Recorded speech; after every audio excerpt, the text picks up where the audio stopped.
lot of this isn't going to make sense to you, and I'm sorry about that. I'm just going to start at the beginning, with the house.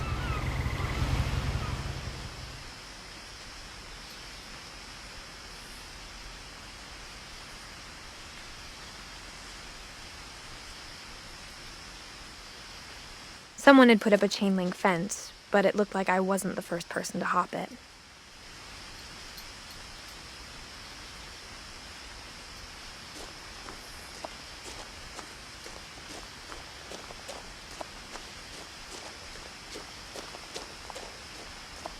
I lived here until I was 11, but I wasn't allowed inside half the rooms.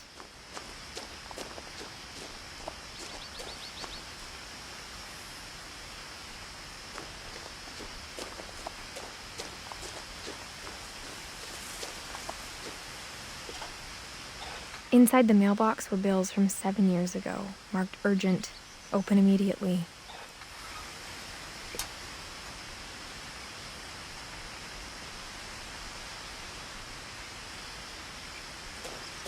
I hadn't been back since my brother Lewis's funeral.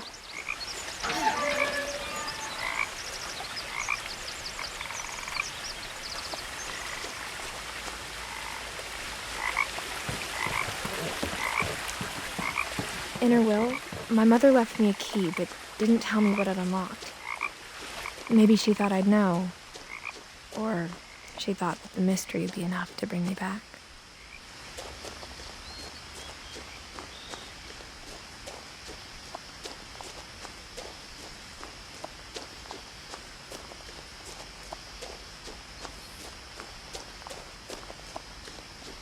No one had driven this way in a long time, but I saw a few hoof prints.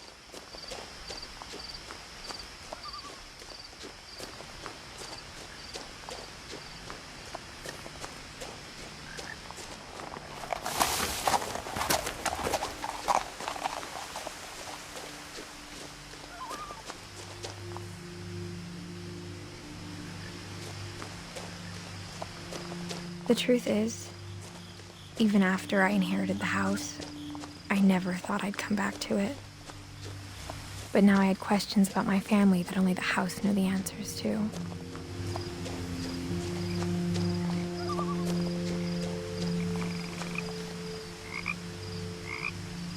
The house was exactly like I remembered it, the way I'd been dreaming about it.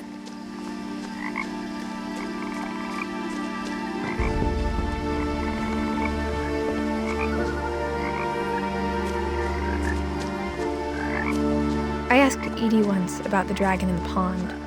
She said it had killed her husband. I was 6. It seemed like an odd joke to me even then.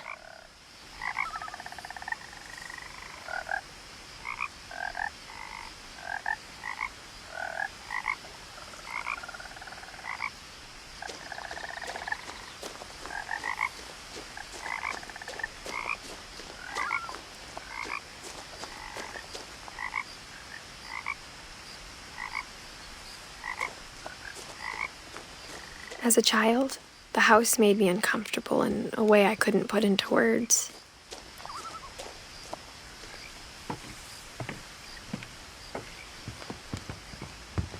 Now, as a 17-year-old, I knew exactly what those words were.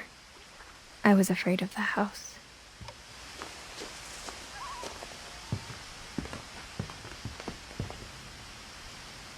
I hoped the key might unlock the front door. It didn't. Looking in, I felt like the house itself had been waiting for me.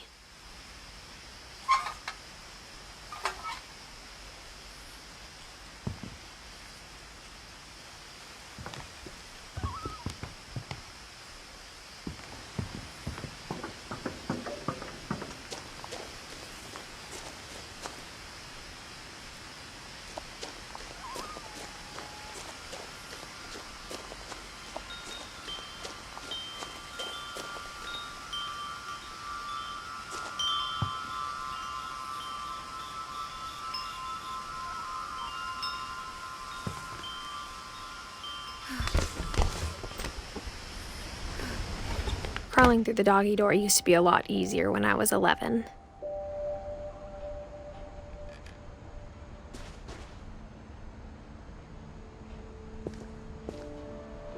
power had been turned off the night we left.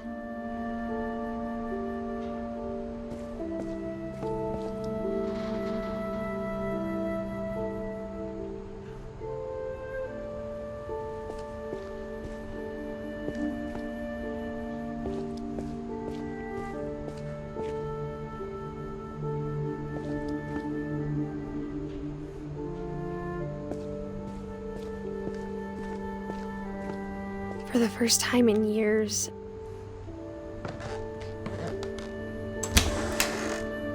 I felt like I was home.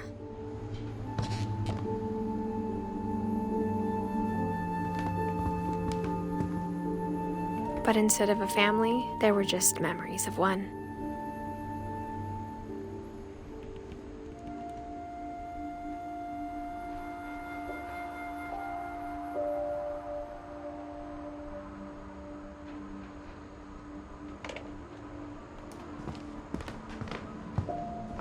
Like how only one restaurant would deliver to our house, so we had Chinese a lot.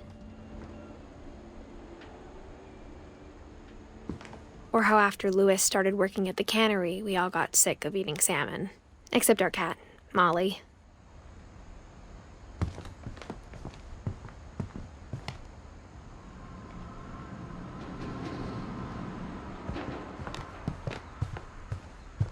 The table was still a wreck from the night we left. It was like a bomb had gone off, killing everyone but sparing the furniture.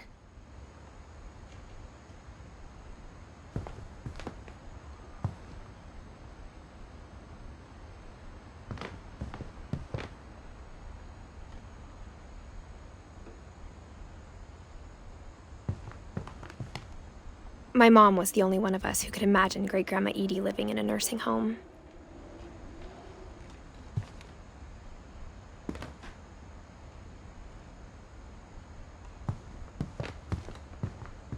Nothing in the house looked abnormal. There was just too much of it, like a smile with too many teeth.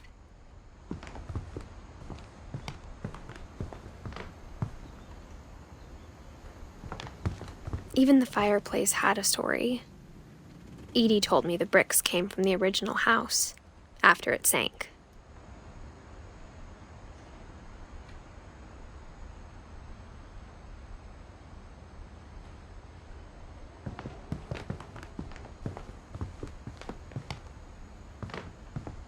Mom always told me to stay out of the basement, so I wasn't too surprised when the key didn't fit.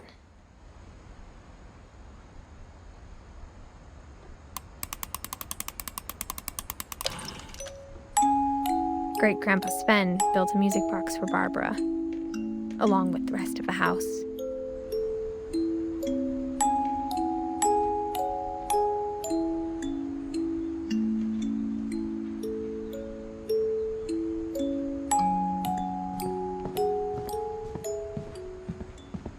A lot of things got left behind in the whirlwind of that last night. My mom wasn't much of an optimist, but she never stopped believing that my brother Milton was alive.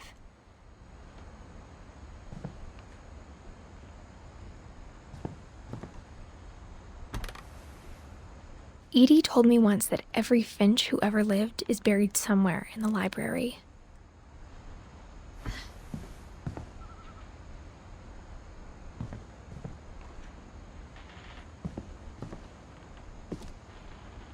After Milton disappeared, Mom sealed up all the bedrooms. Then Edie retaliated and drilled peepholes.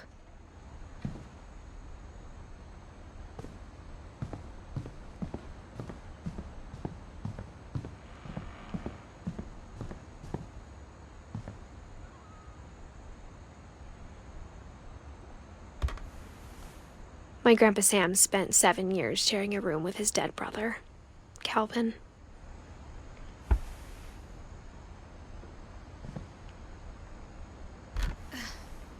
As a kid, I just assumed every house had peepholes and sealed rooms you weren't allowed inside of.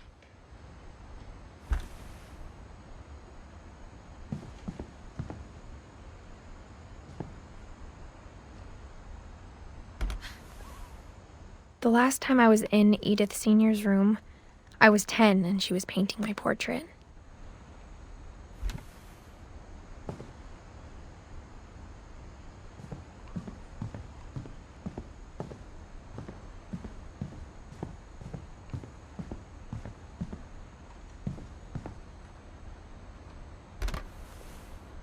Molly always seemed like a girl I could imagine being friends with, if she hadn't died in 1947.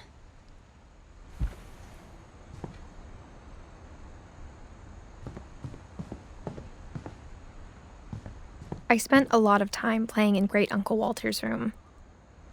I think my mom sometimes regretted not sealing it up.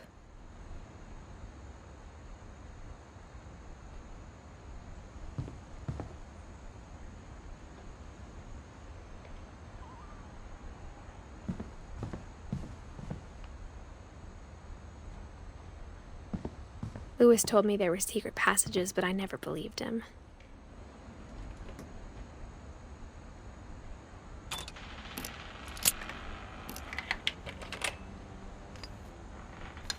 Turns out, my mom was really good at keeping secrets.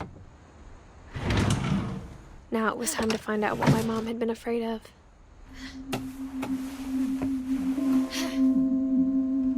From the paintings on the wall, it was clear my brother Milton had been here before me.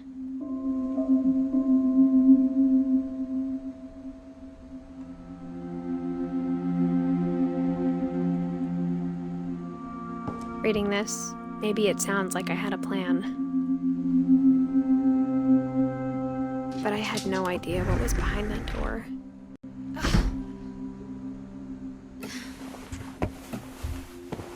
Just like I had no idea where all this was gonna lead.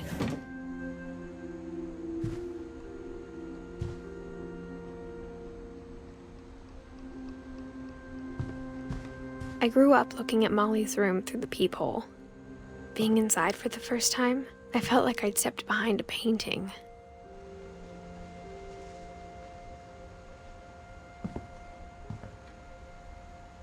Molly's gerbil had a tiny bedroom with its own even tinier gerbil cage.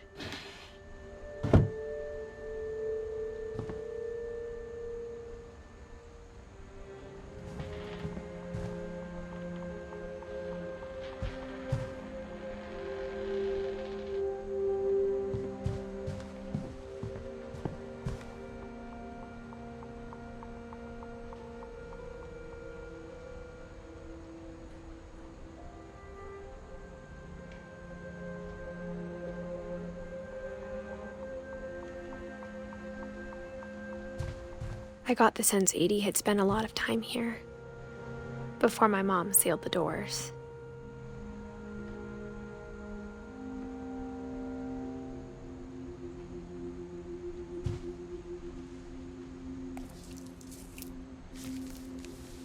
December 13th, 1947.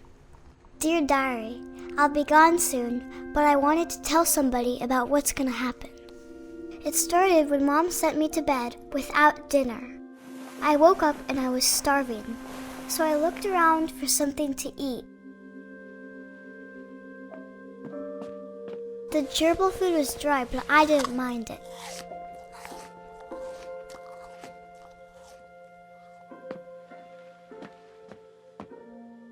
My Halloween candy was all gone.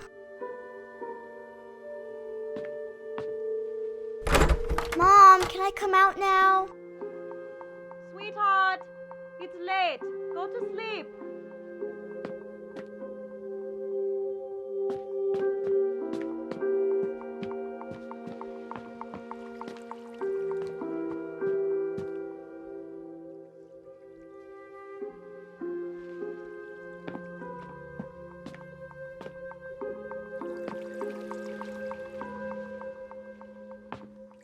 I thought about eating Christopher, but I held back.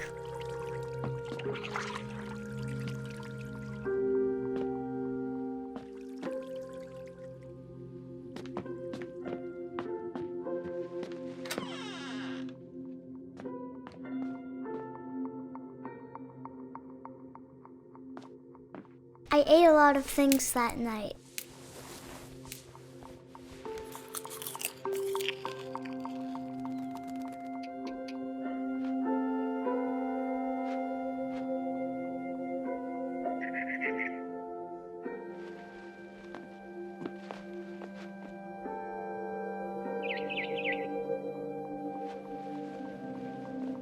I kept eating and eating.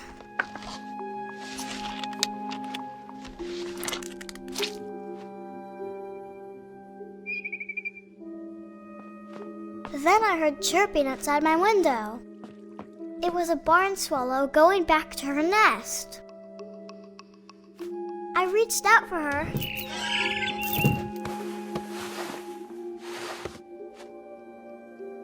And suddenly, I was a cat. I tried to be quiet, but the bird was really scared.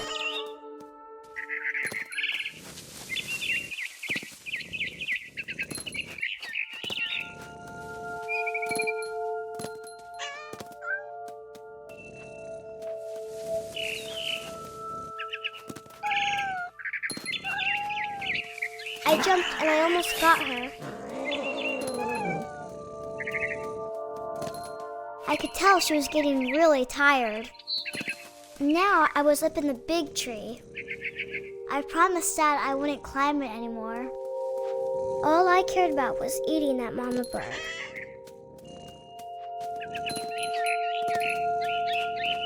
I gobbled her up. And suddenly, I was an owl. First, all I heard was the wind. Then I heard little teeth nibbling in the grass.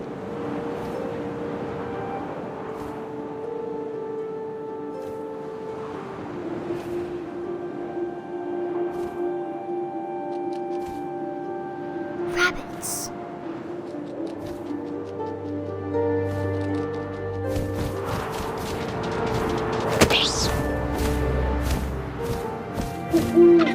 I imagined his face looking up and seeing mine through my talons. I swallowed him up, and I didn't chew one bit. Then I flew off to find something bigger.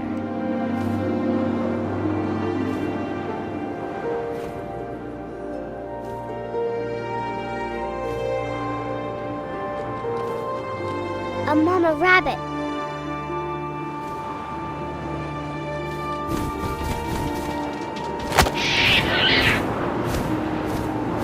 She was almost too big to carry. I started choking, but I couldn't stop eating. And suddenly, I was a shark.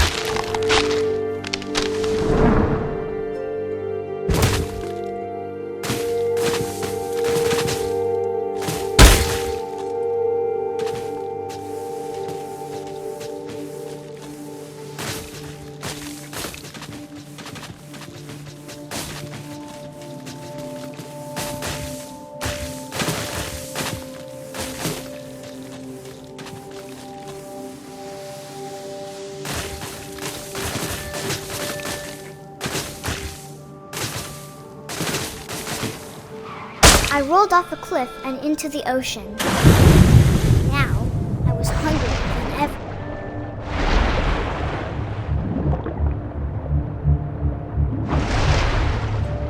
I wanted fat, juicy seals.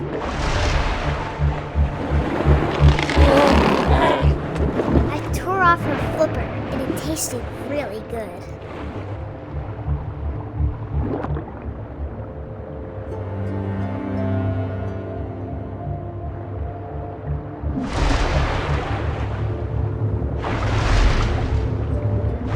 Grabbed on tight.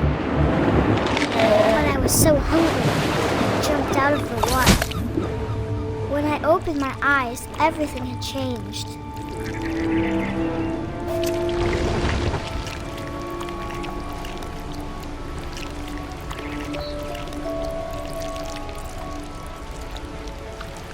Now I was a monster, and I smelled people everywhere.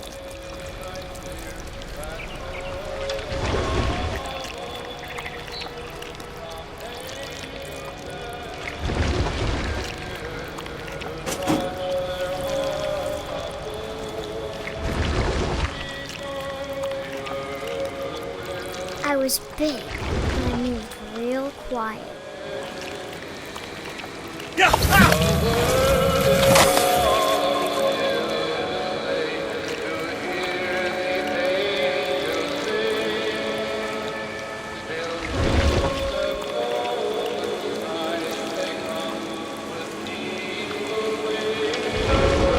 I wanted to stop, but also I didn't.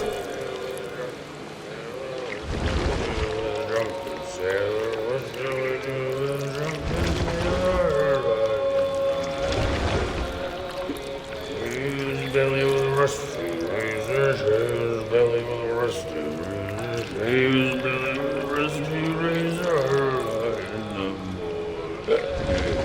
What shall we do?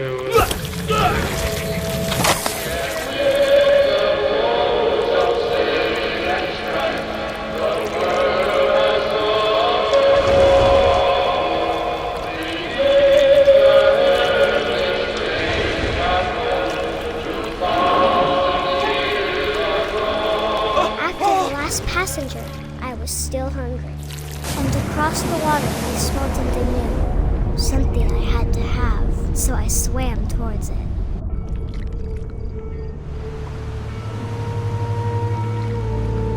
I slithered onto the sand, and the good smell went into an old pipe.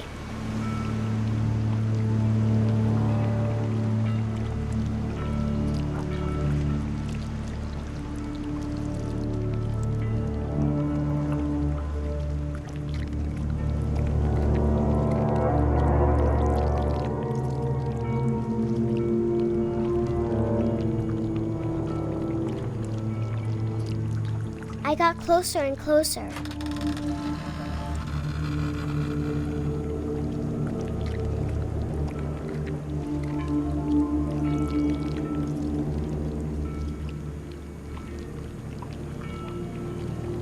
All my stomach started growling. And suddenly, I was me again. I held my breath for a long time, but I couldn't hear anything. I think it's waiting for me to fall asleep.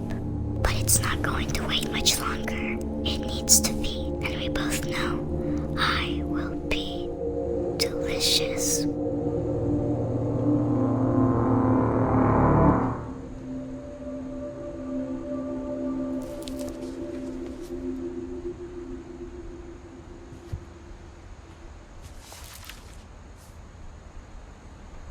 I'm not sure if I believed all of that, but I'm sure Edie would have.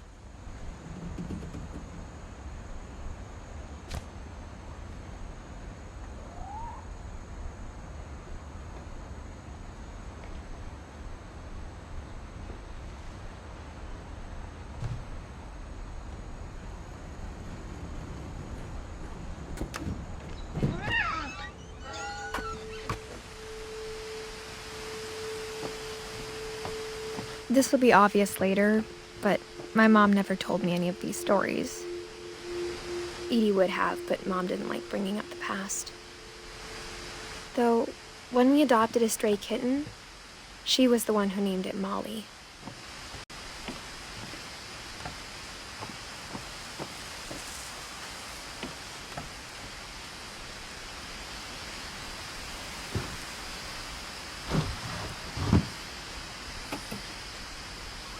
I spent a lot of time in Great-Grandma Edie's room.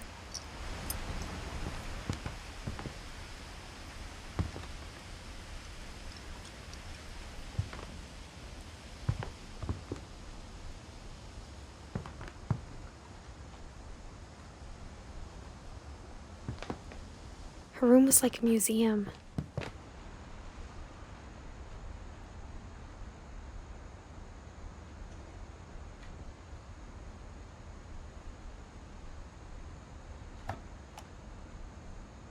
For 500 years, the Finches have been famous throughout Norway for their fortune and misfortune. Odin Finch buries the latest victims of the family curse, his wife Ingeborg and their newborn son, Johan. On January 7th, 1937, he set sail with his family and his house, hoping to leave the curse behind. But 40-foot waves off the coast of Washington send the house and Odin to the bottom of the sea. Odin's daughter Edie, with husband Sven and baby Molly, step ashore on their new home, Orcas Island. Odin Finch is the first to be buried in the new family cemetery. His daughter Edie is already dreaming of a new Finch house.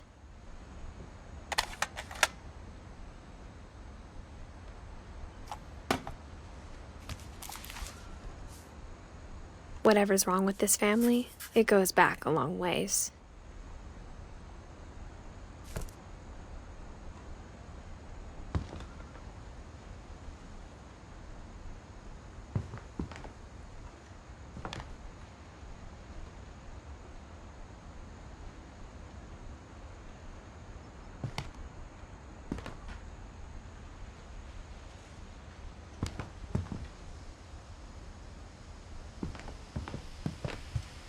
Louis died a week before we left, but Edie had already started to memorialize him.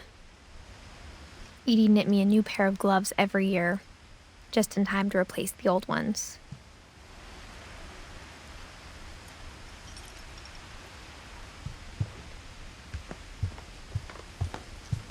Edie gave a big interview about a mole man living under the Finch house. My mom was furious. I hadn't thought of myself as Edith Jr. for a long, long time. One summer, they evacuated the island, but Edie refused to go. For a few weeks, she was a celebrity.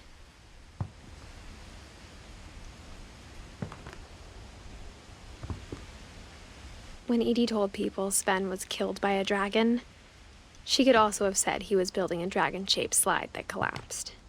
She could have, but she didn't.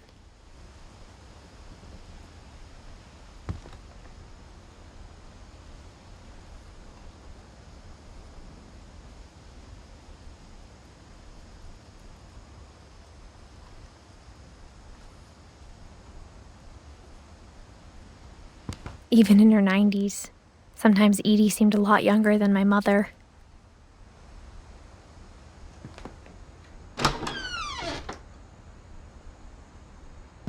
The only trace Grandpa Sam's first wife, Kay, left on the house was the pink bathroom. It was a pretty big trace.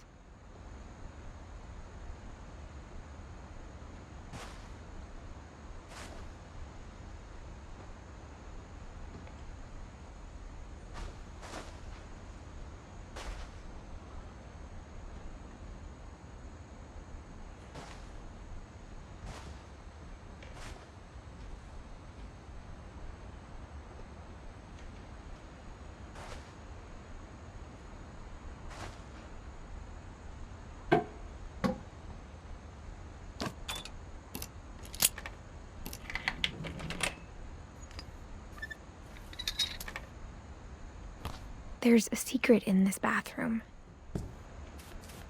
It's in the last place you would look. It isn't in the cupboard.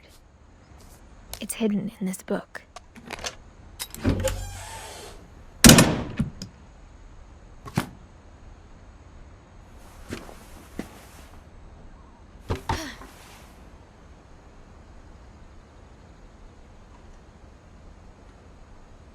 Sven gave Sam an old camera he'd refurbished. He never put it down.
I knew Grandpa Sam had a twin,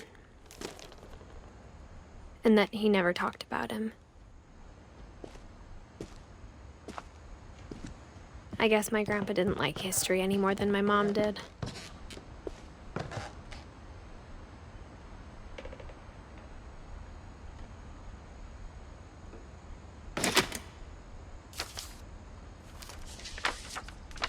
How I Want to Remember My Brother by Sam Finch. The thing I remember is that when he made up his mind, that was it.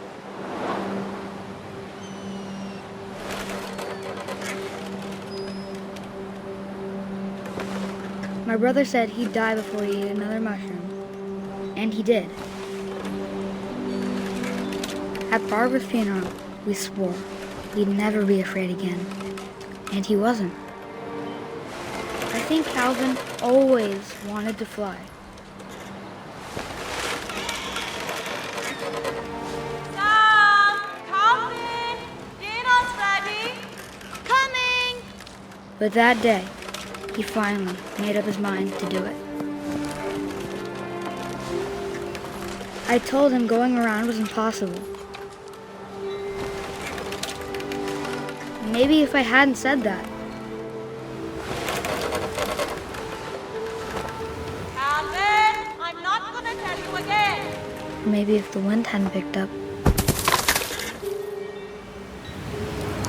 then maybe he'd still be here. But I doubt it. I think he'd already made up his mind. That's what I want to remember about my brother.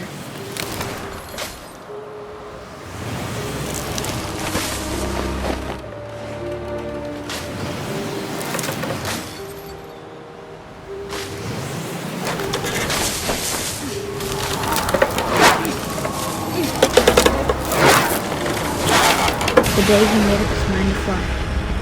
And he did.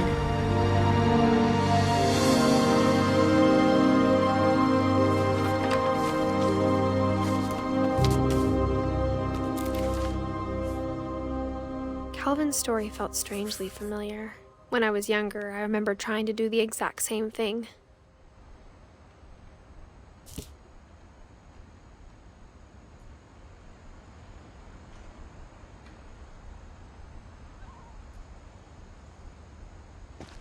After the funeral, Edie roped off Calvin's half of the room.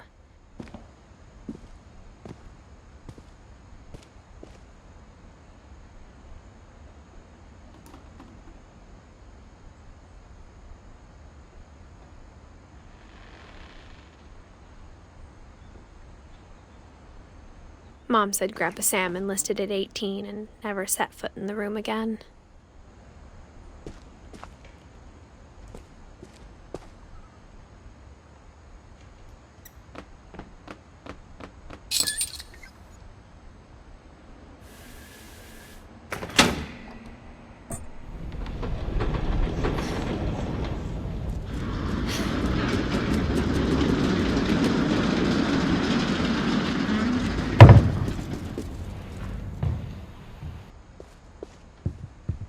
The passages were a pretty tight fit. They'd obviously been built for smaller hands and bellies.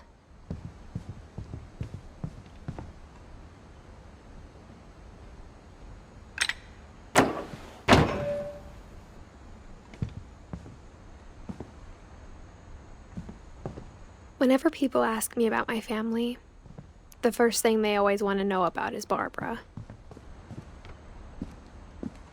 Mom must have locked the third floor stairs on the night we left.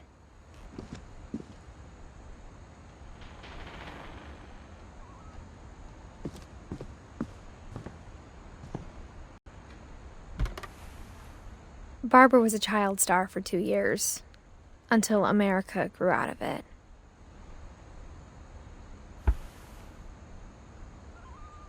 Edie's father, Odin, built the original house.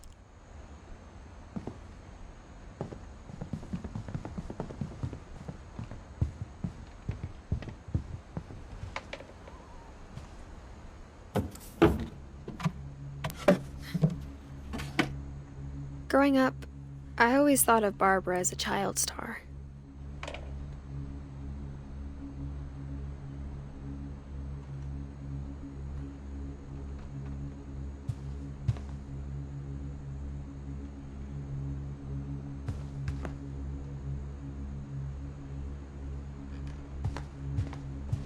never thought about how hard it must have been for her afterwards.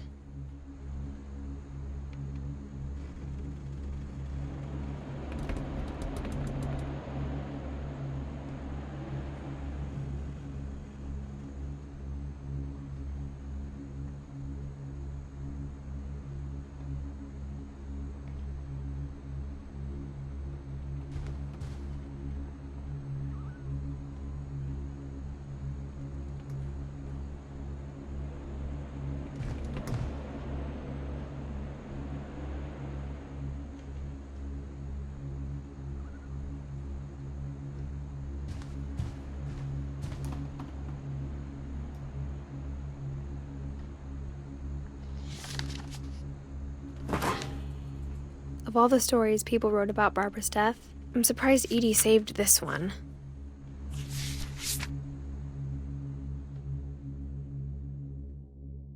Old Jack here with another ghastly tale inspired by America's most unfortunate family. I'm calling it The Surprise Ending of Barbara Finch. As a child star, Barbara was famous for her scream. Now at 16, she was all washed up. A has-been. But in a lucky break, she'd been asked to perform her signature scream at a local convention for monster movie fans. It was just the boost her career needed. Unfortunately, her scream hadn't aged well. Getting better. I think you just need the right motivation. Her biggest fan and current boyfriend, Rick, was about to demonstrate when... Now that was a great scream. It was Barbara's father, Sven. He'd slipped into a table saw and had to be rushed to the emergency room. So Barbara got stuck babysitting her youngest brother, Walter. Her convention comeback was cancelled. Okay, I'm hearing frustration, but I'm not hearing terror. What if I tried... A gang of hoodlums in Halloween masks have been terrorizing Orcas Island tonight. Police are urging residents to... That came from the basement. You're right! Also, I loved your delivery on that. Why is your basement door locked? Because my dad likes making puzzles and secret passages. There's a key hidden in the music box. The secret is to keep winding and winding until finally the key pops out. Thanks, babe. I'll be back in a sec. 20 minutes later, Rick hadn't returned. So Barbara went to look for him, right on cue. She reached for the music box. And as she wound the key, she listened for Rick, but the house was silent.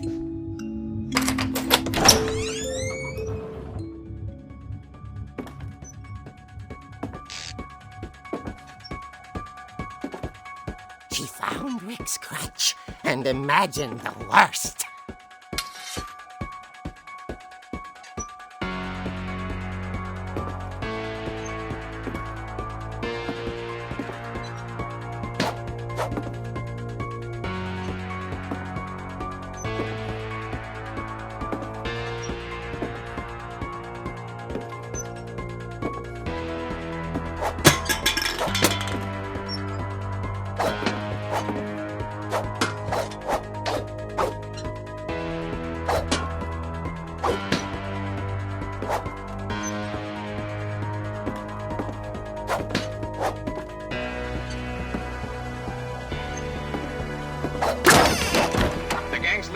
Infamous Hookman killer, Dr. Carl Hamill, who impaled and then ate his family 10 years ago tonight.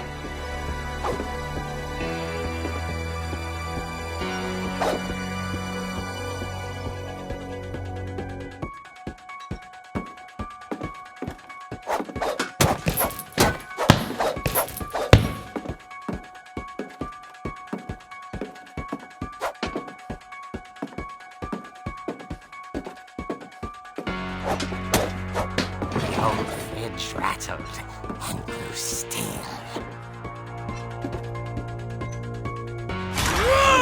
Oh dear! Oh! Rick? Barb, relax. I was just trying to scare you to help you find your scream. Well, I'm not scared, Rick. I'm furious. Then act furious.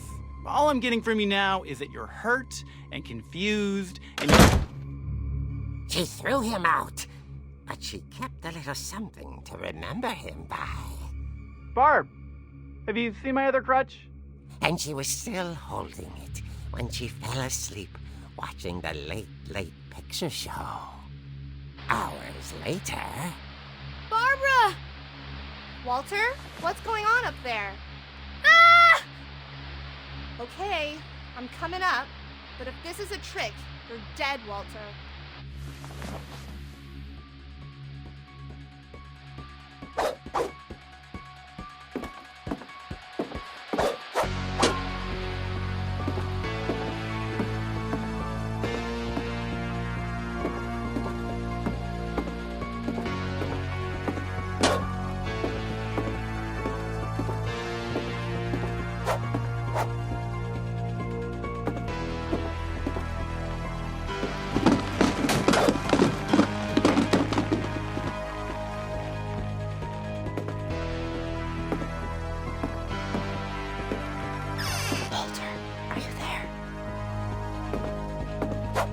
Walter had vanished, but his bedside radio was still on. Orcas Island police describe the man as 6 feet tall, with a steel hook for a hand. Residents are urged to lock all doors and windows and notify the police of any suspicious activity. Barbara turned, saw the hook man, and was speechless. He was quite smashing. And he was. He couldn't get enough of Barbara. Okay, Barbara, there's gotta be another way out of here.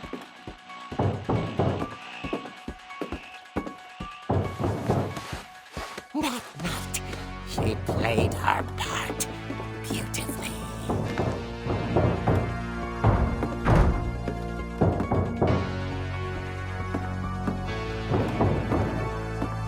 Molly's door hadn't been opened in years. The hinges groaned.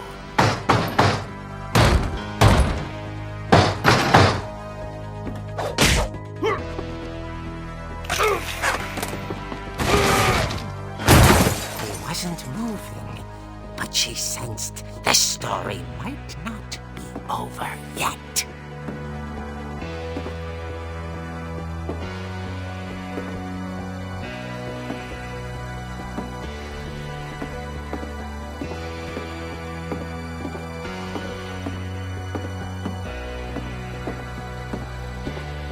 The hookman had vanished. She listened for his breathing, but all she heard was...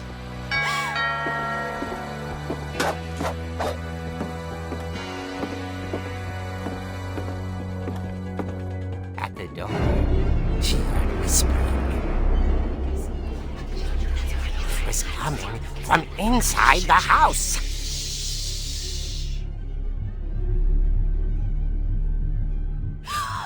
Oh dear. The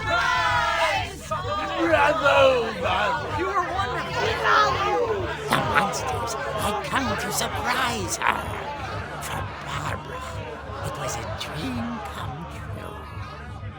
Then she saw what kind of monsters they were, and she realized what was about to happen. She was going to be famous. And with her final breath, Barbara Finch gave the performance of her life.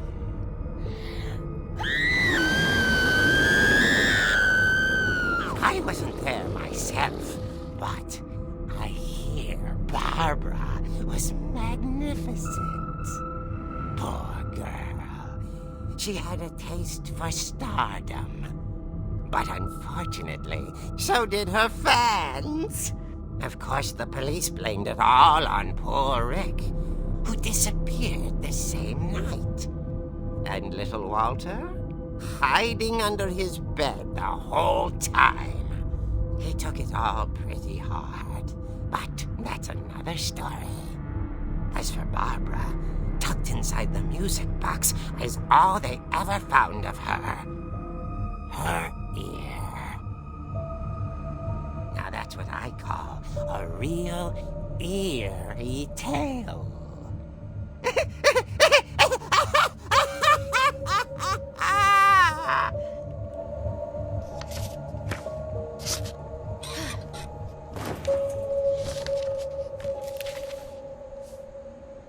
Edie told me all Barbara wanted was to be remembered, as absurd as that comic was. Maybe what Edie saw was a happy ending.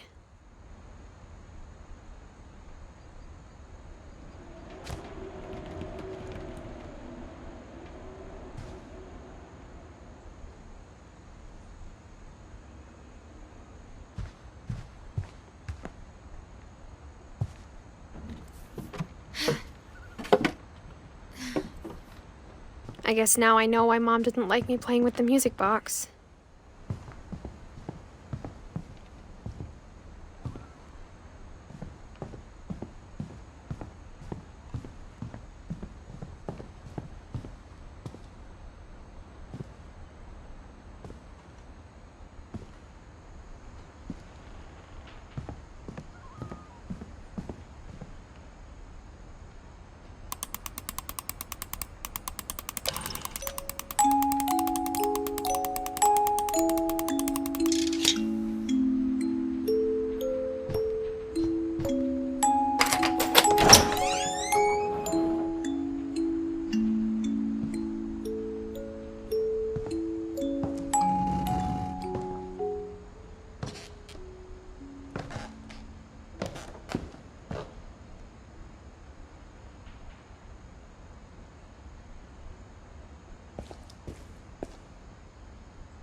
Mom said the basement was off limits, unless I wanted another tetanus shot.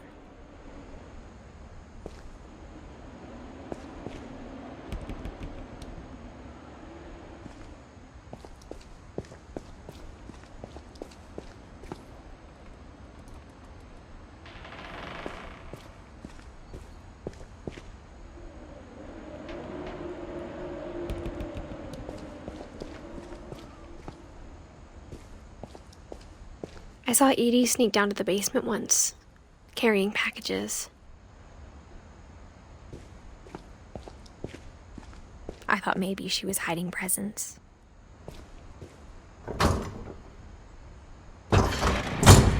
It turned out she was hiding a lot more than that.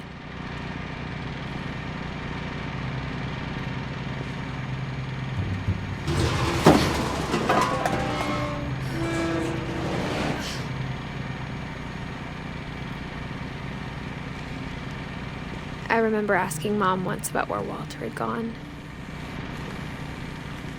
She said after Barbara died, he got as far away as he could.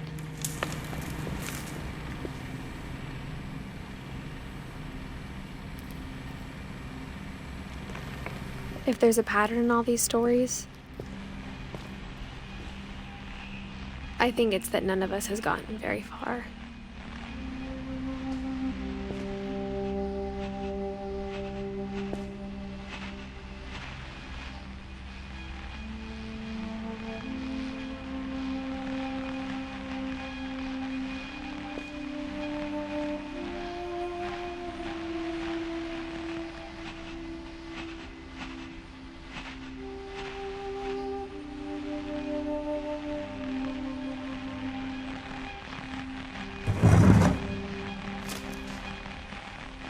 Goodbye, everyone.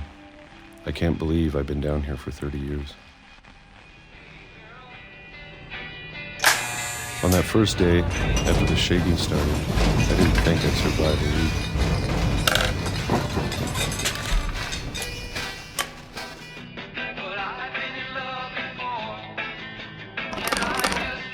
But after a few days, I settled into a routine. That's what kept me sane. Having a schedule, living for today. I always expected to be dead tomorrow. But if you wait long enough, you get used to anything.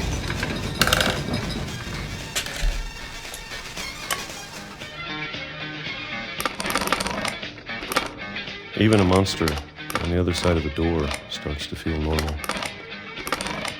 Almost friendly.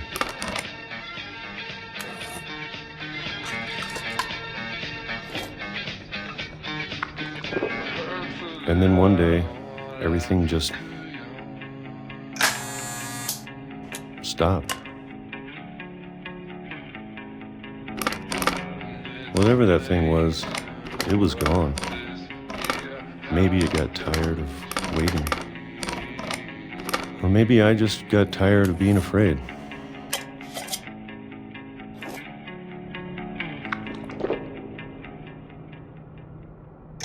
It's been a week now, the longest in 30 years. I'm done waiting. I have to leave while I still can.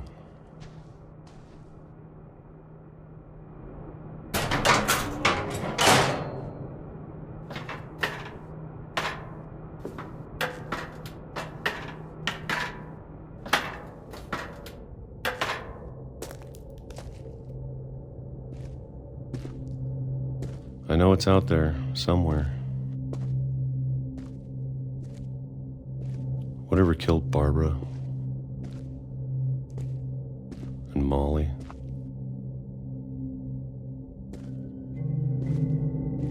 and Calvin.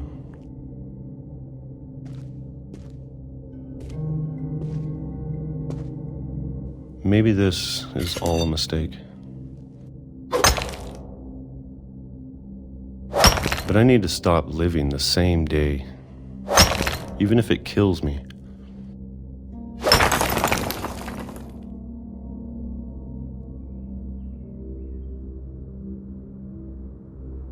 Whatever's out there, I want you to know I'm ready for it. I'm going to appreciate all of it, especially the food. I don't mind if I only have a year left. Or a month, or a single week. I'd be happy with one new day. I can already imagine the sun on my face.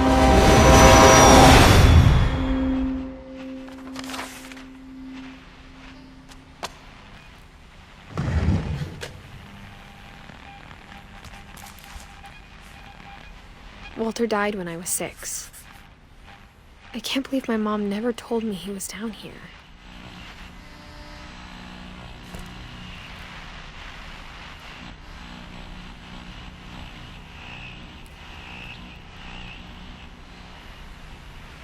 I'm sure my mom was trying to protect me.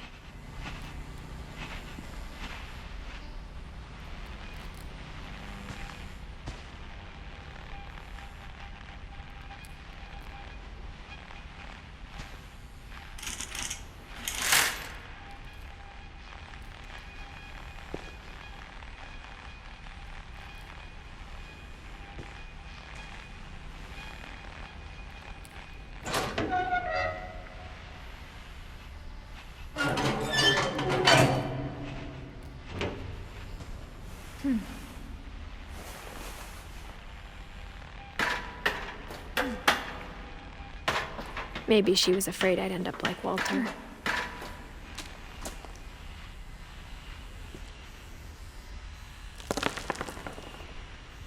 But if she never told me about an uncle under the house, I can only imagine what else she was hiding.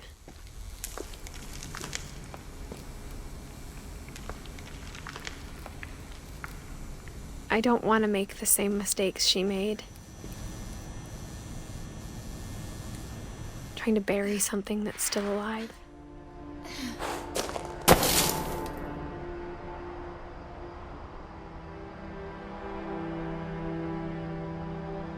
Now that there's only one of us left, or maybe 2. I thought it was time I heard the stories for myself and found out what happened to everyone else. But now I'm worried the stories themselves might be the problem. Maybe we believed so much in a family curse, we made it real.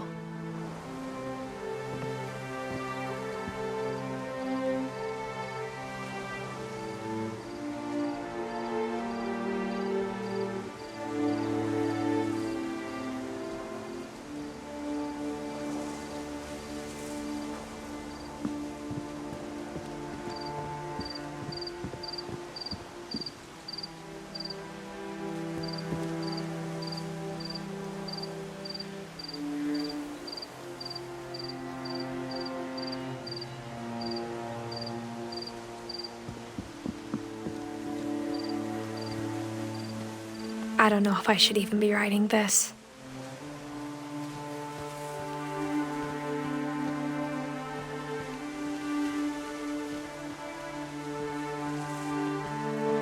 Maybe it'd be better if all this just died with me.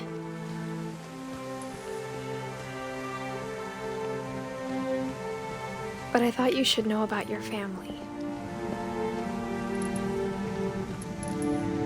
And the history you're a part of.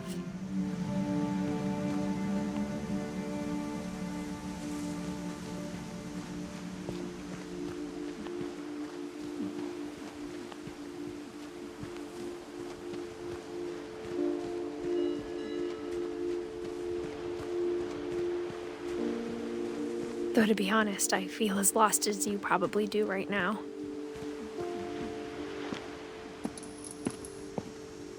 I think the people in these stories believed them, for what that's worth.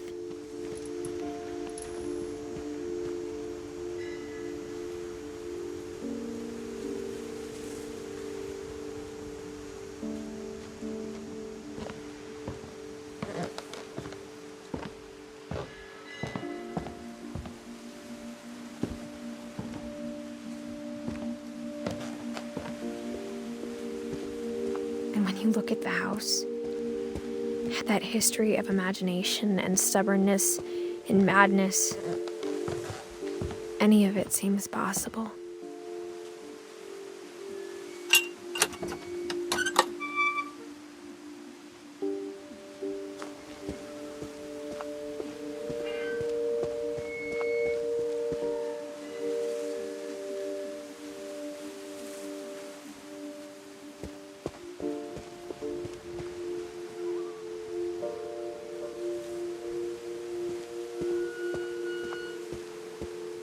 I think we've been surrounded by death for so long, we've just gotten used to it.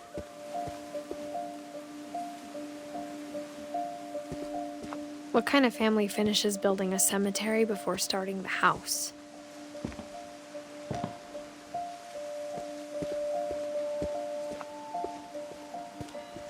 It's embarrassing for me to admit this, but the pet cemetery made me more uncomfortable than the human one. 3 of the gerbils were mine, and 2 had been my fault.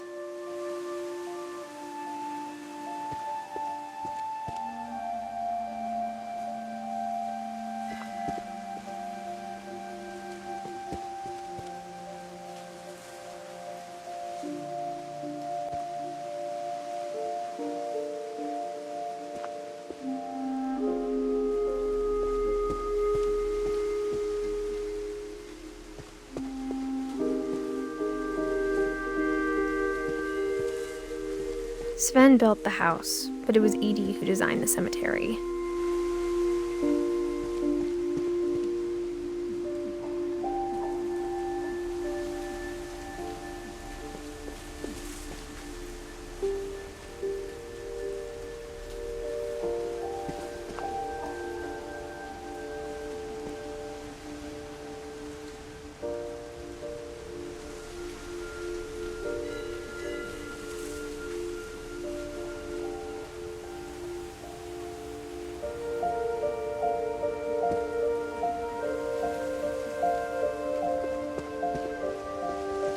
I'm sure Odin's monument had been Edie's idea. My mom was always trying to move on, but for Edie, the past never went away.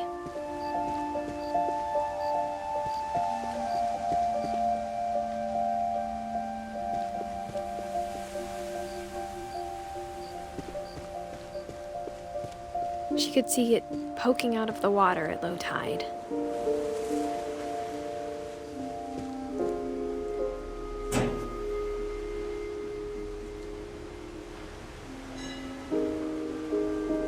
Edie said she dreamed about the old house every night.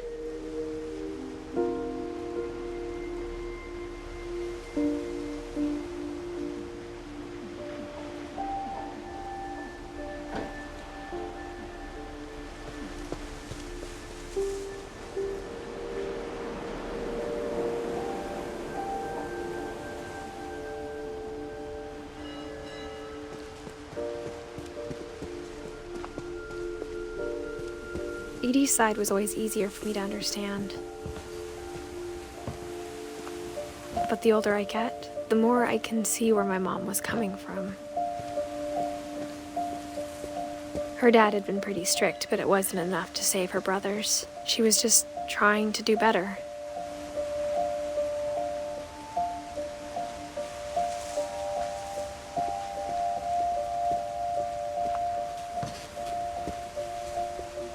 She lost 2 of her brothers, just like I did. I get why she tried so hard to protect us.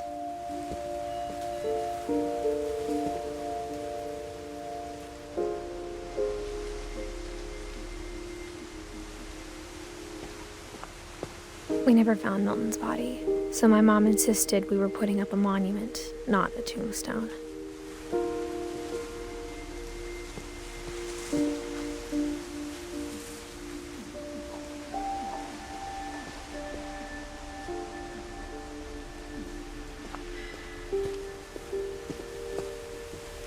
There's so many things I wish I could ask my mom now. Part of me thinks this is what she wanted all along. For me to come back someday and find everything out for myself.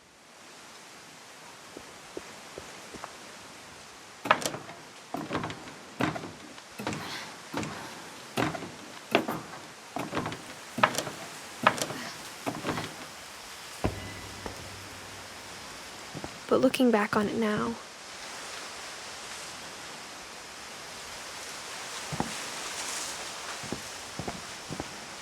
if she told me there was going to be so much climbing, I never would have come when I was 22 weeks pregnant.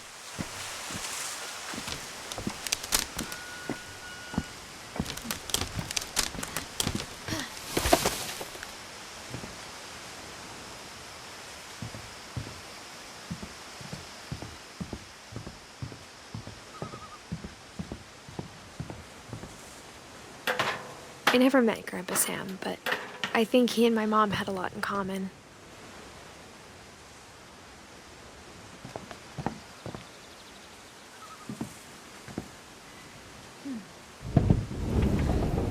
They were both pretty intense. Instead of hiding from death, Sam seemed to go out of his way to meet it.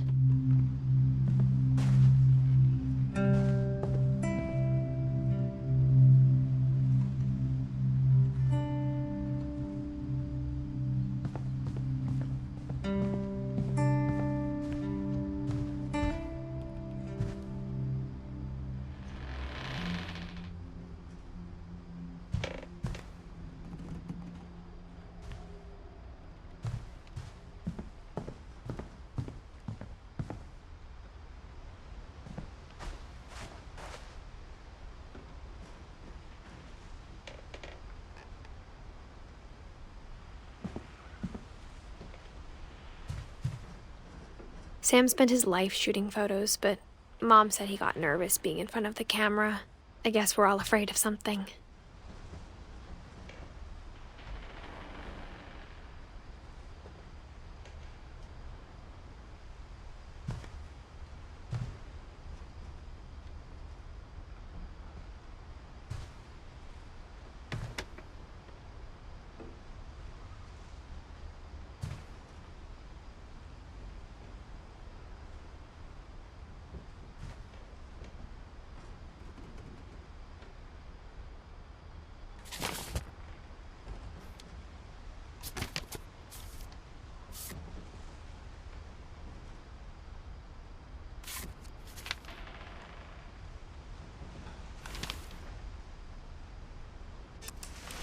Dawn, I promise, you'll never forget this weekend.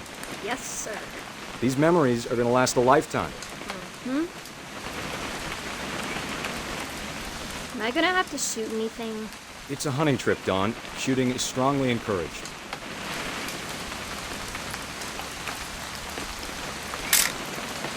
Shouldn't we be leaving? Just want to get a shot of you, Dawn, then we can take off. What? Perfect. It's gonna rain the whole weekend, isn't it? Please just take the damn picture. Hey, language. Did you want to get a picture of me or what?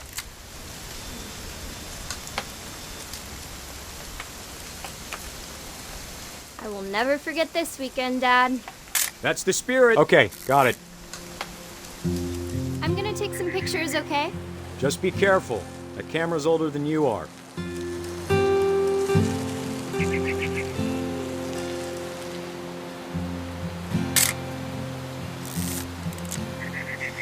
You're right, Dad. It's starting to clear up.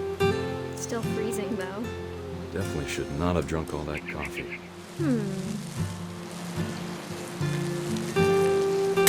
Hey! That's a keeper. Nothing quite like being outside. I'm just saying, I'm not always gonna be here, Dawn. You'll need to remember this stuff, if you want to survive. I'll be fine, Dad. You know who else thought he was gonna be fine? Some guy who died. Dawn, I'm being serious. I know, Dad. You're always serious. Doesn't being out here make you want to chill out? Well, to tell you the truth, I haven't been out here in 20 years.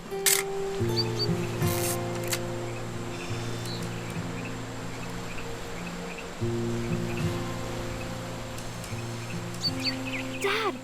Good eyes, Dawn.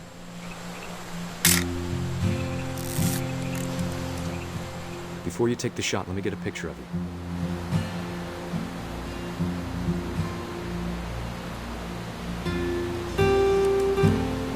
Dad, I... Just breathe. Turn off your imagination. Focus on your target.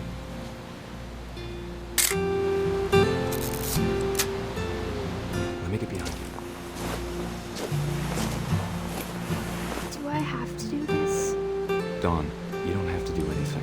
But if you want to survive, you'll need to be strong.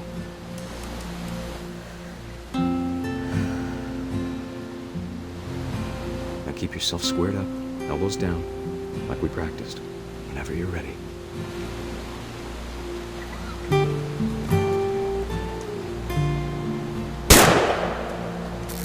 Great shot, Dawn!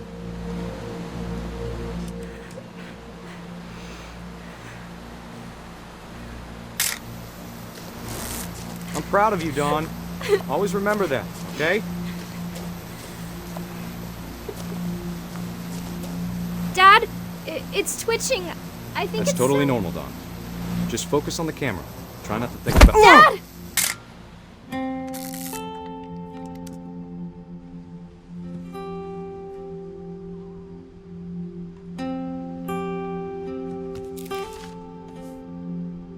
Of all these stories, that's the one I wish most that my mom had told me.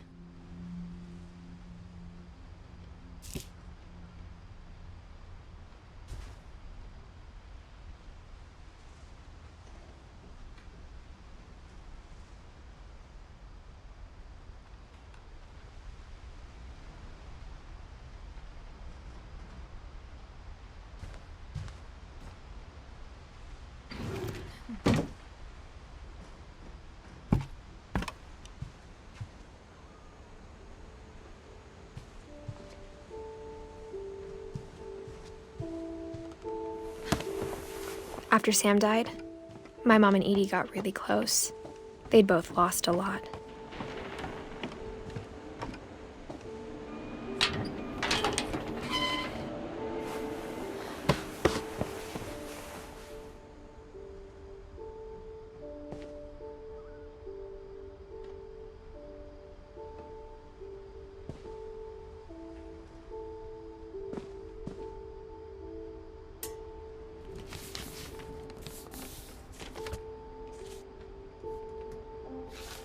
Dear Kay, do you remember the way Gregory used to laugh when he thought he was alone? Like something funny was happening, but only he could see it.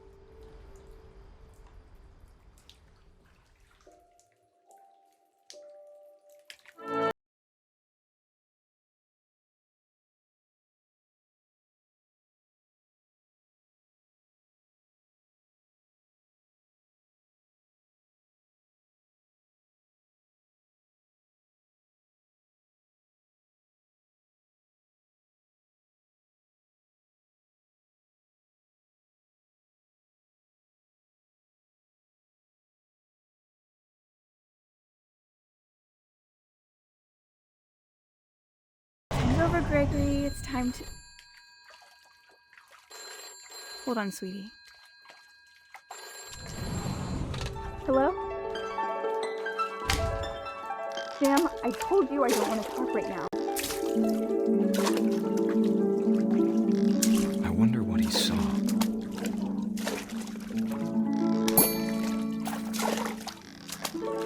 What his world was like.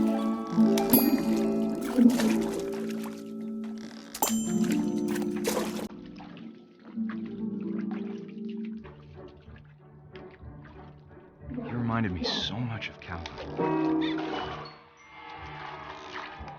Lost in his imagination. Whatever it was he saw.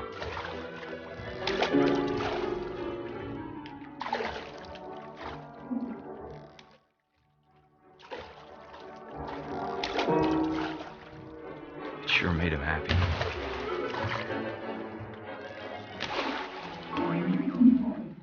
I know how silly it sounds.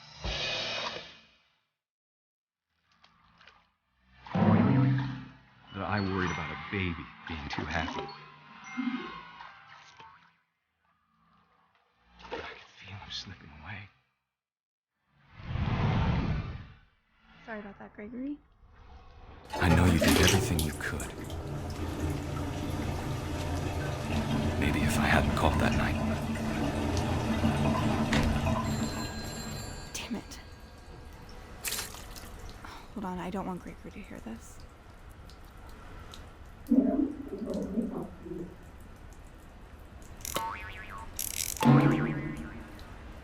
I wish he could have told us about the world he saw.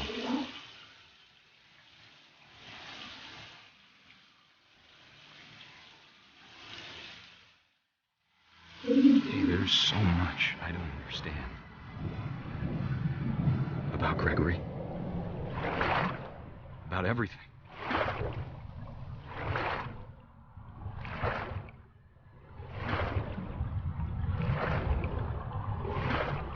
But I know what happened wasn't your fault.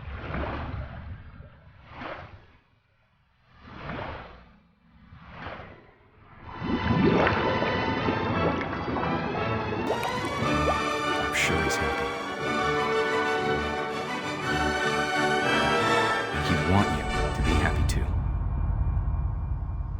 Good luck, Kay. Love, Sam.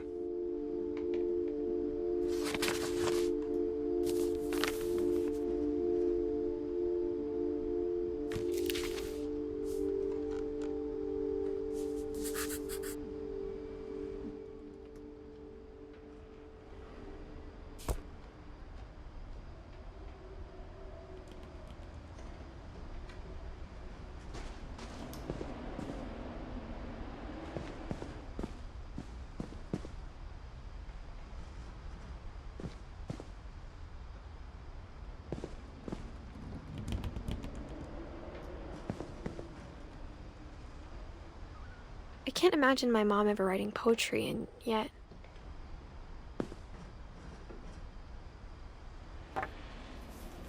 A poem for Gus, who always said the wedding was a bad idea.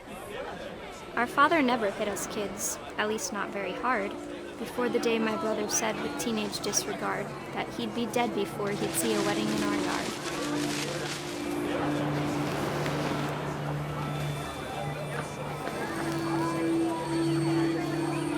My father made him come, of course, but Gus stood far apart, just flew his kite and bottled up the storm inside his heart.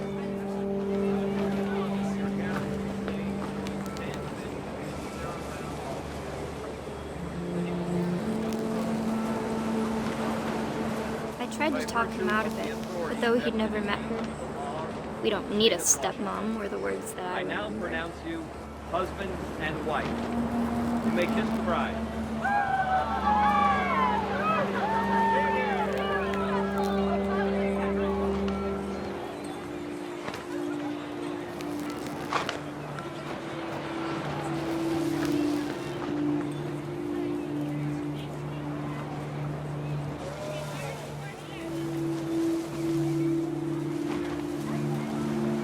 When the time for photos came, Dad ordered him to come here.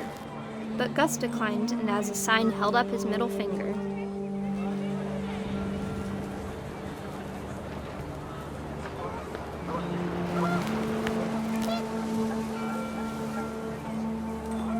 The wind picked up and panicked geese appeared and quickly went.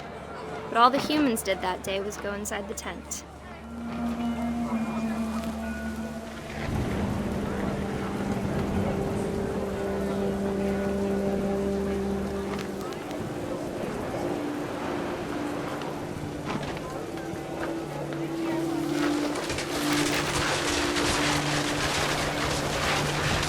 The rain came down in buckets then, but no one seemed afraid that nature might destroy the tent our dad had crudely made.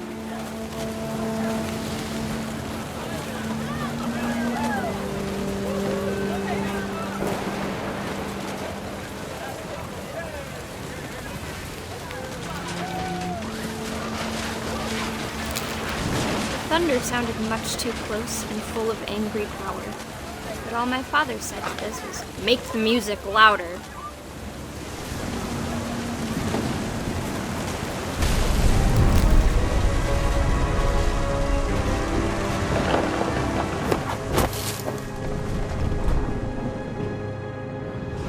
I wish that I could truly say I thought about you on that day. Out there on the beach alone, just you, the wind, the sea, and foam. But I didn't, until we found you.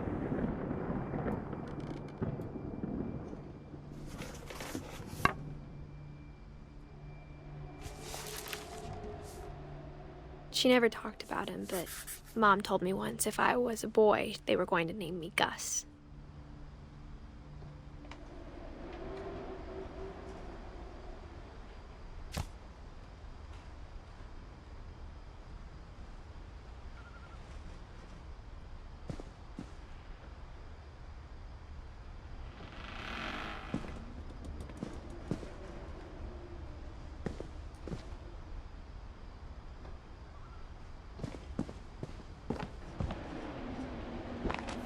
My mom moved up to the loft after her brothers died. At the time, it was as far away as she could get.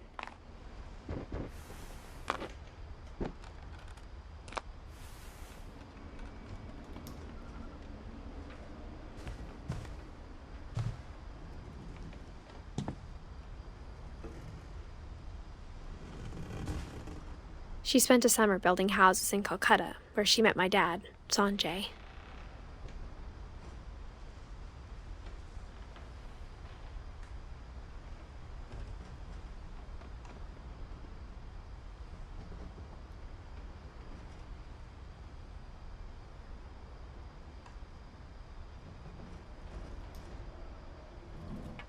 My mom moved to India a week after graduation and got a job teaching English. Louis was born a year later.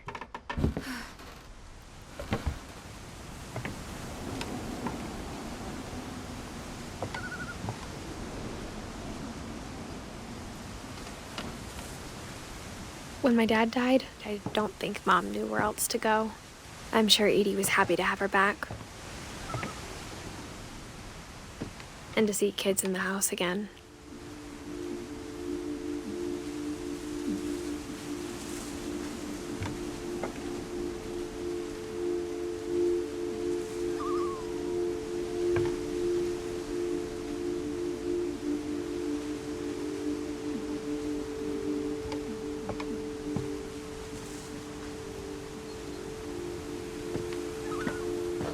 house had to get a little bigger, but Edie was used to that.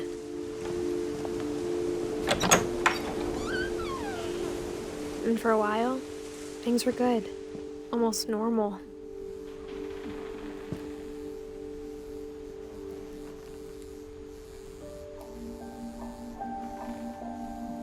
But it didn't last.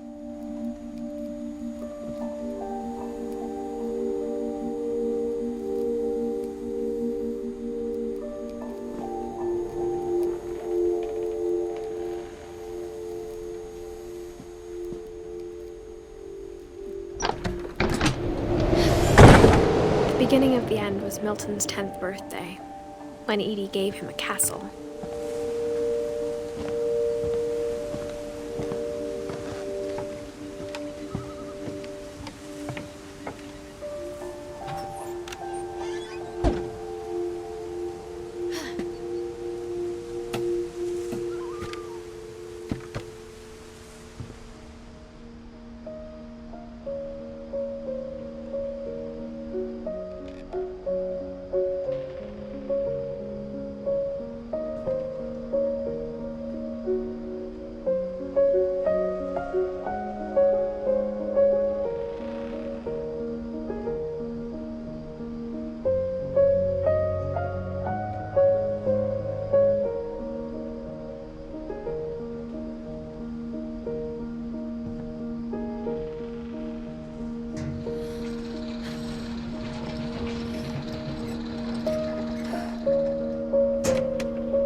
Milton Finch in The Magic Paintbrush.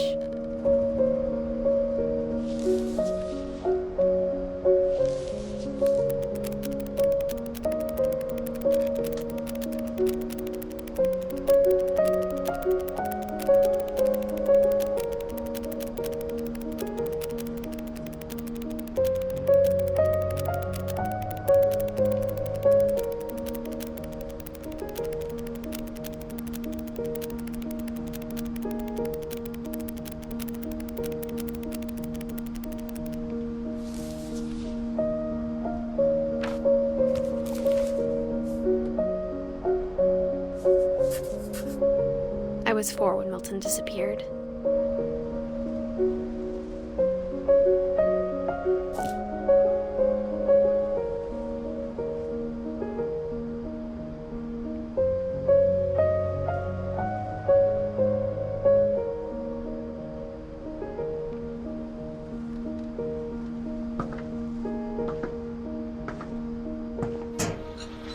Mom spent months searching for my brother.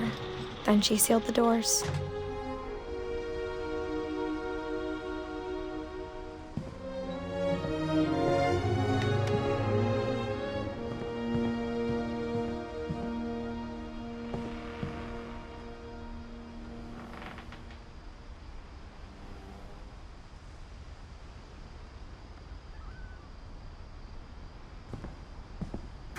Whatever Milton had found in the house, Mom didn't want it getting out.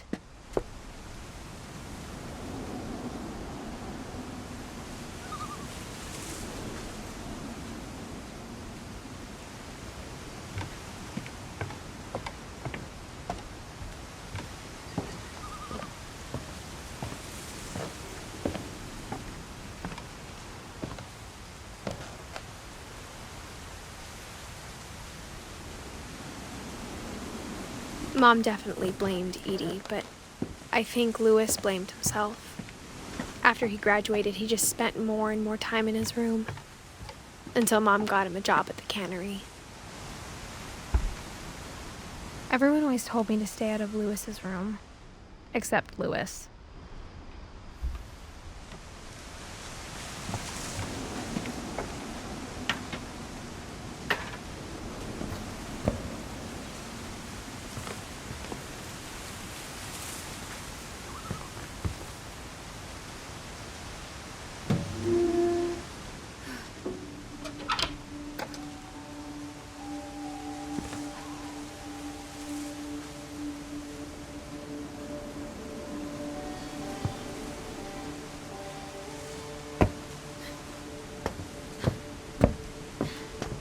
Lewis's room smelled very, very familiar.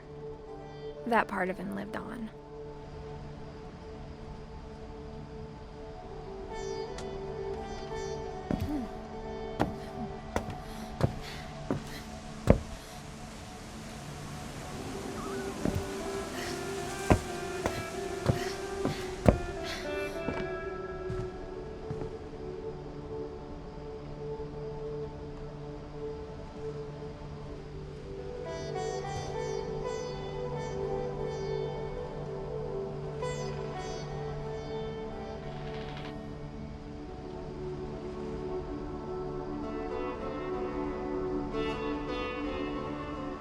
Lewis and I spent a lot of time playing games together, but he was surprisingly bad at them.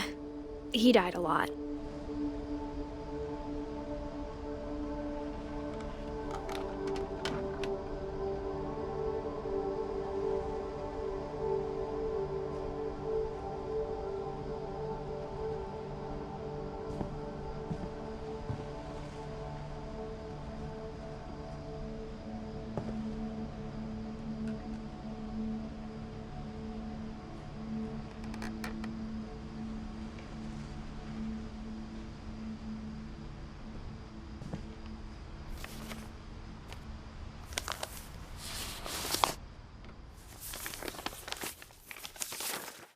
Dear Mrs. Finch, as Lewis's psychiatrist, I can understand your desire for an explanation.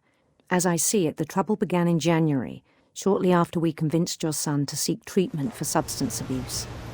Newly sober, I believe Lewis first noticed the monotony of his daily life.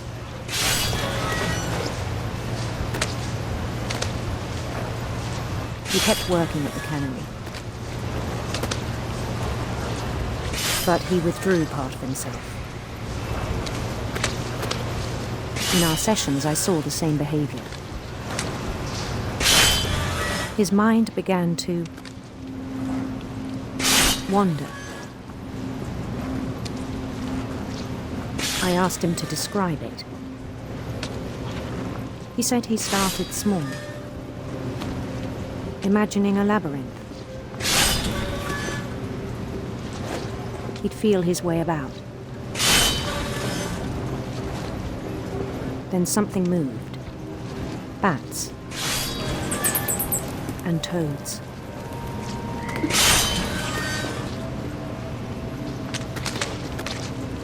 And things that have not names. He knew it was all in his head.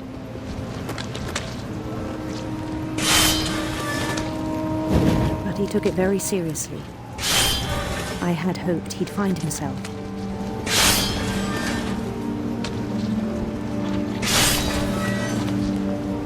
But he found something more. I worried about him then, daydreaming at the cannery.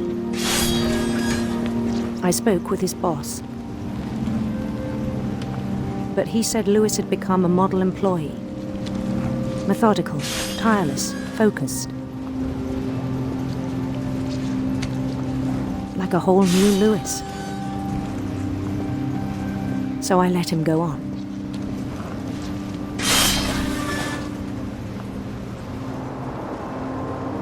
I even encouraged him. It seemed very promising at first. He told me he'd made a new friend.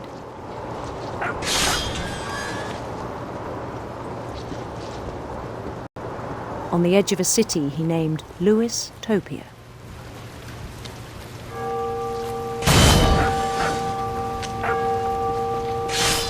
He built the city up slowly, brick by brick. Then he made musicians.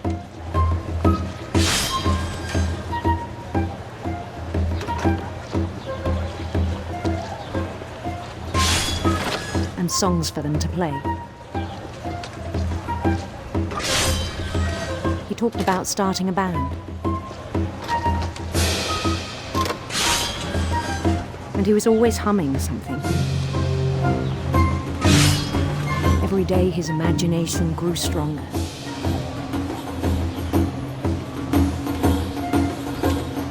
He no longer spoke at the cannery.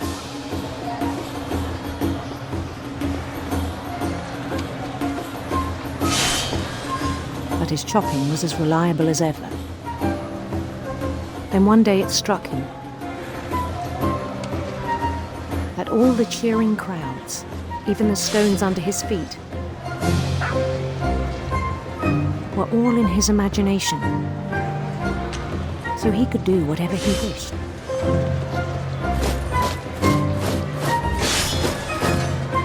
He held an election for mayor, and he won. They begged him to stay, but his mind was already wandering. It became a game for him.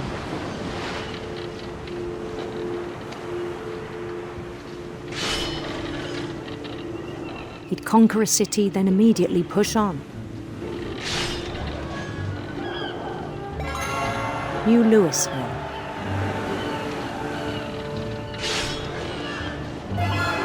St. Louis. He started drifting away from our reality.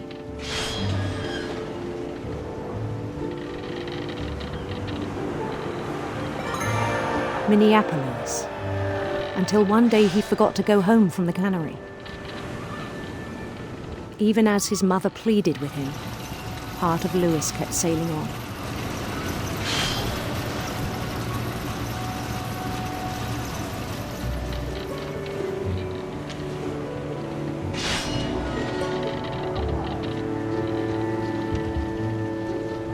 In Louisburg, he heard rumors of a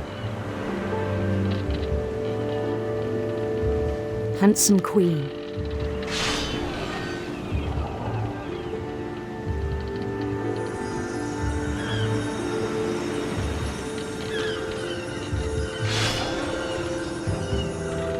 The queen was on her own quest for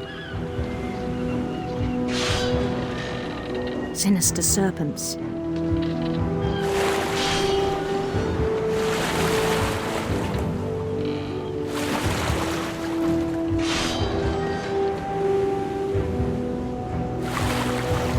He followed the sound of her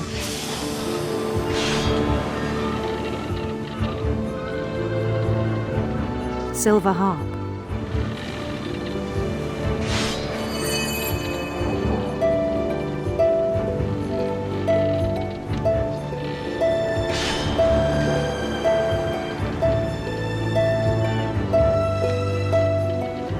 His chase led him to a golden palace east of the sun and west of the moon. Even then, his logic remained sound.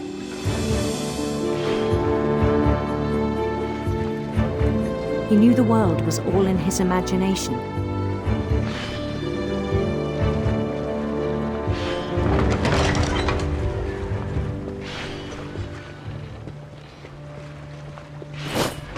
But he was so proud of having created it.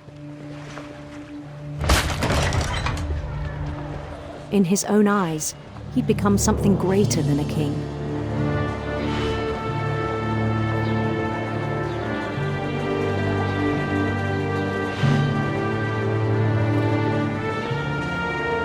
For someone who'd never known success in the real world, I think it was overwhelming.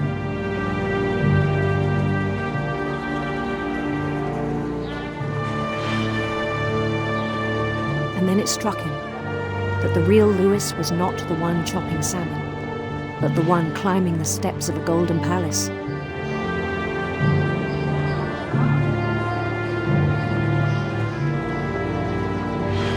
My imagination is as real as my body, he told me. It was hard to argue with him.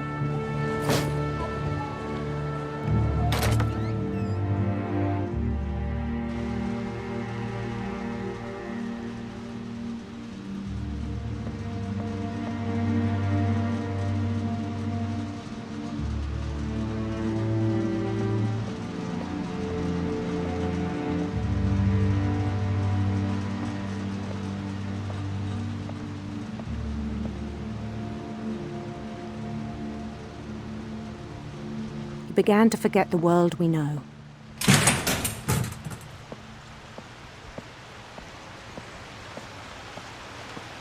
I think it pained him to remember Lewis, the cannery worker.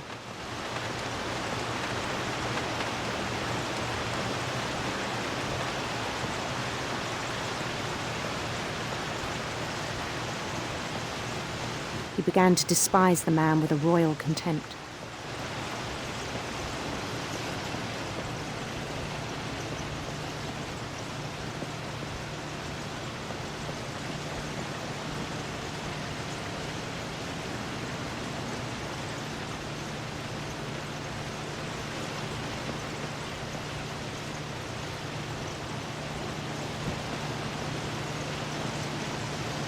I still thought I could save him. Even after he said he was being crowned king over all the lands of wonder.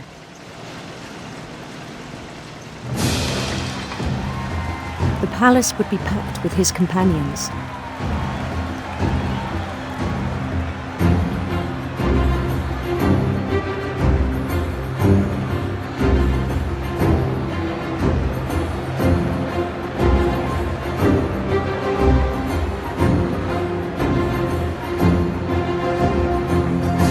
Including the wise Calico who'd insisted on advising me.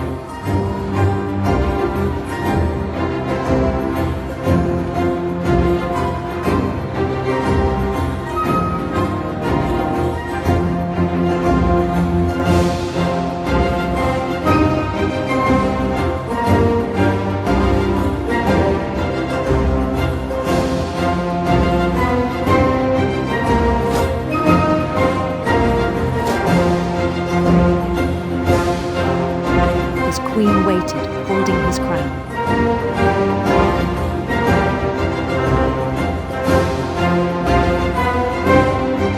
There was only one thing left to do.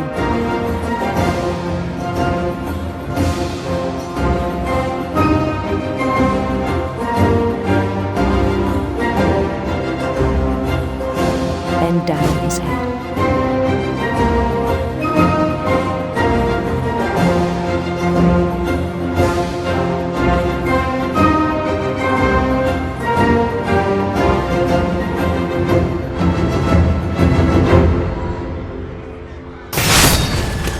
I think you know. Mrs. Finch, your son was a kind man who will be missed by all of us who knew him.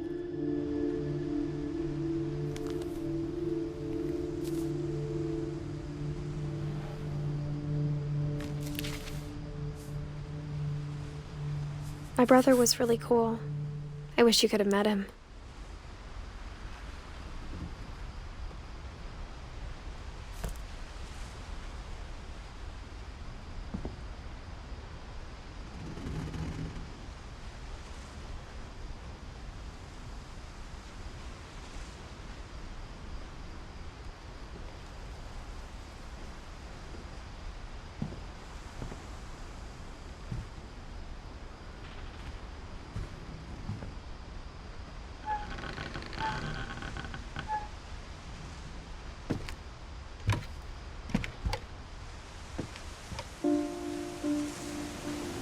On the way back from Lewis's funeral, my mom told me to start packing.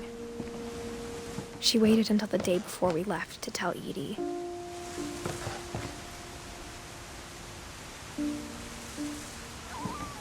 I'm not sure if she wanted to make it easier or harder.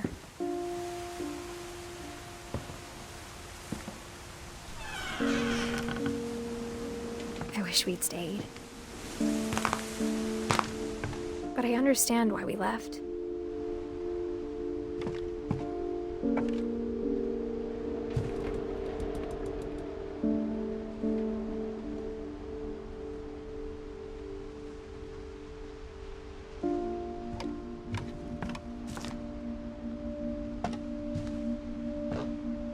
My mom ended up leaving everything behind.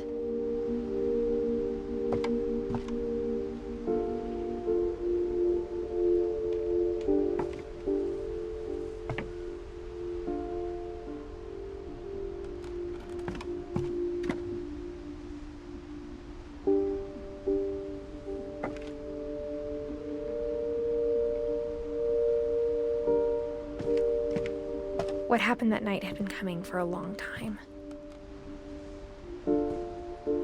Maybe it should have come sooner.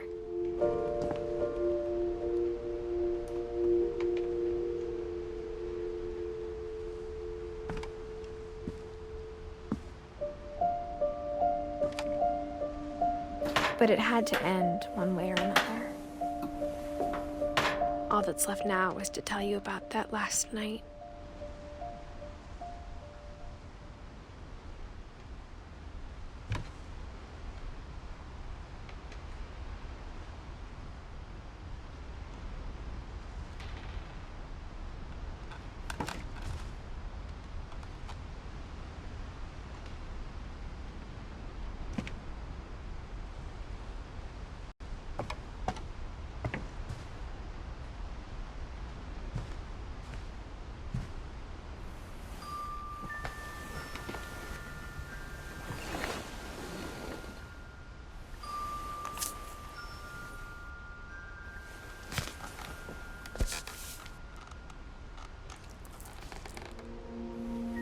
That whole last day, Edie just watched us pack and didn't say a word.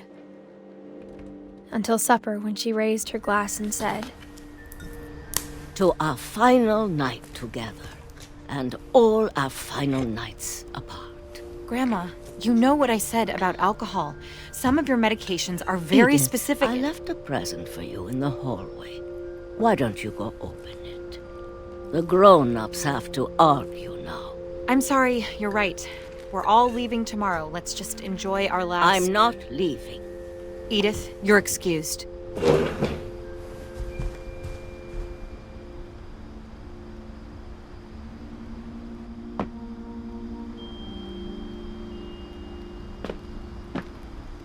The power had been shut off that morning, but Edie always had plenty of candles. When my mom sealed the library, I don't think she knew about the other entrance. Or that Edie had a key to it.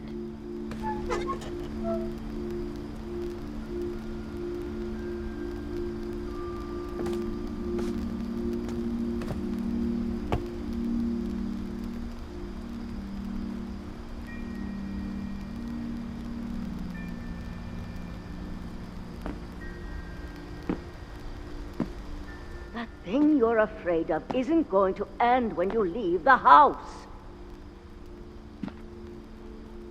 Edith has a right to know these stories. My children are dead because of your stories.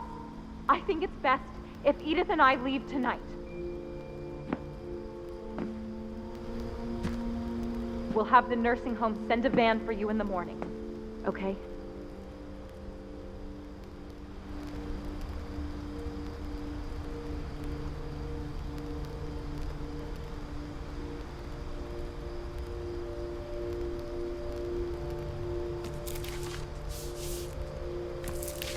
Dear Edith, there's so many stories I wish I could tell you, but there's only time for one. This is about what happened on the night you were born. That night, the tide went way, way out.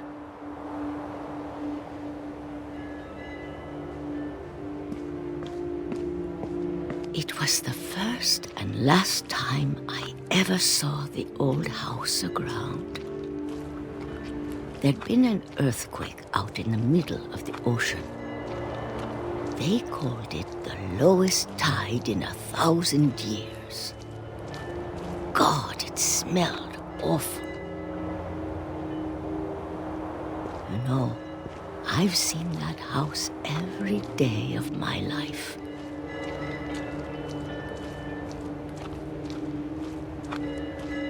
But I never thought I'd go back to it. When the fog rolled in, I lost my way.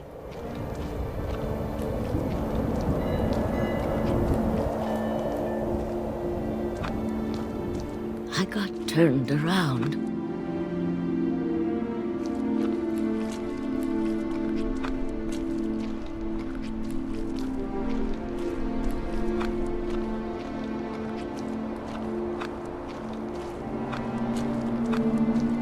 I started seeing things.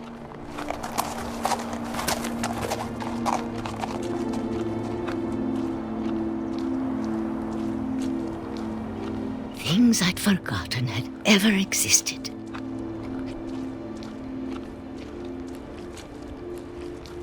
But when I saw them, they felt like old friends. That night, a lot of things came back to me.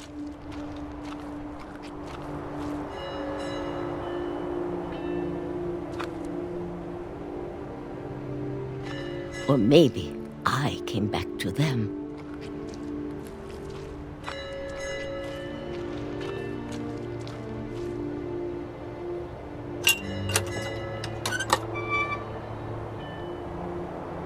Things I can't explain, but that I need you to try and... Edith, what are you doing in here?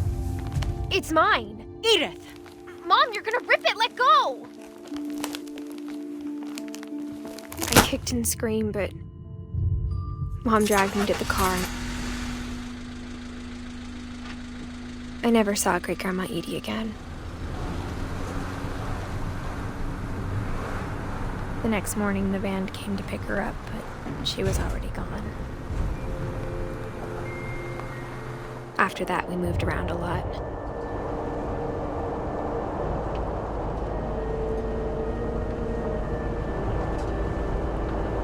We both tried to make the best of it.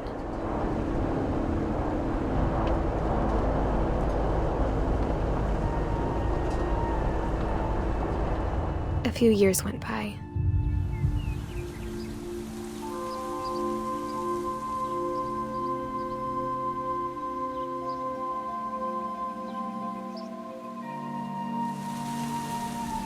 My mom didn't like to talk about it, but she started getting sick a lot. The rest happened pretty quickly.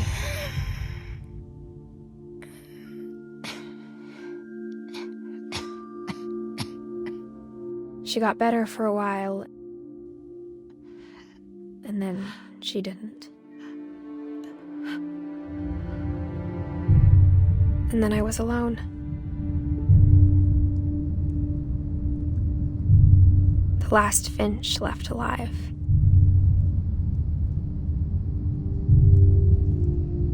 Until I found out about you.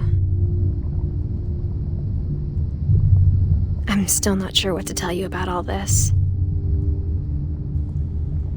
If we lived forever, maybe we'd have time to understand things. But as it is, I think the best we can do is try to open our eyes and appreciate how strange and brief all of this is.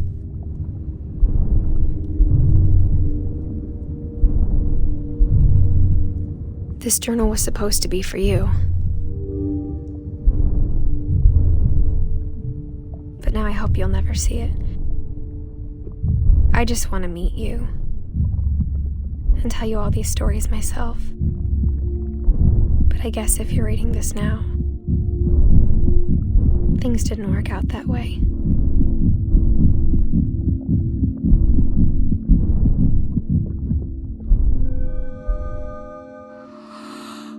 This is where your story begins.